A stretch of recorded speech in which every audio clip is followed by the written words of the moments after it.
Chris, আমি divorce চাই তোমার থেকে। এ নাও তোমার মঙ্গলসূত্র।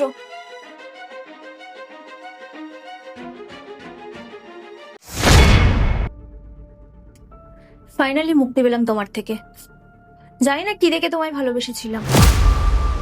না আছে একটা বাড়ি, না আছে একটা গাড়ি। তুমি কি গরিব ইয়ার। Anyways, thank you so much finally আমাকে ডিভোর্স দেওয়ার জন্য। আজকের পর থেকে খুব ভালোভাবে লাইফ এনজয় করতে পারবো। এরপর একটা ভালো ছেলে দেখে বিয়ে করে ফুল মজমাস্তি করব। আর হ্যাঁ, আজকের পর থেকে তুমি আমায় কোনো কল বা এসএমএস করবে না। তুমি তোমার মতো থাকো আর আমি আমার মতো। পিয়ালি শোনো, তোমার কোনো অকাত নেই আমাকে টাচ করার। আর শুধু আমি কেন, কোনো মেয়েই তোমার সাথে থাকতে পারবে না। টাকা ছাড়া ছেলেদের কোনো ভ্যালু থাকে না। পিয়ালি তুমি জাস্ট 5টা মিনিট আমাকে দাও, আমার কথাগুলো একটু শোনো প্লিজ। হ্যাঁ, কি বলবে বলো। যতদিন আমার জব ছিল ততদিন আমার অকাত ছিল, আর এই 6 মাস হলো আমার জব চলে গেছে, গাড়ি বিক্রি করে দিয়েছি, আর এখন আমার কোনো অকাত নেই, তাই তো?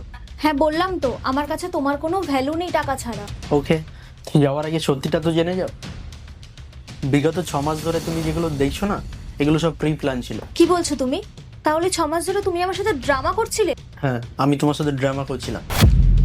আর হ্যাঁ, আমার কোনো জব চলে যায়নি, আমাকে কোম্পানি ওয়ার্ক ফ্রম হোমে শিফট করেছে।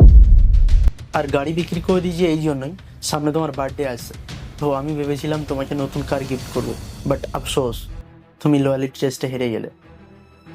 থ্যাংক ইউ সো মাচ তোমার আসল রূপ দেখানোর জন্য। আই এম সরি ক্রিস, আমি তো তোমার সাথে প্র্যাঙ্ক করছিলাম। আচ্ছা, প্র্যাঙ্ক হচ্ছিলে? পিয়ালি তুমি না খুব সুন্দর অভিনয় করো। আর কি বলে দিলি, অকার? যা একদিন ধর ধর, যা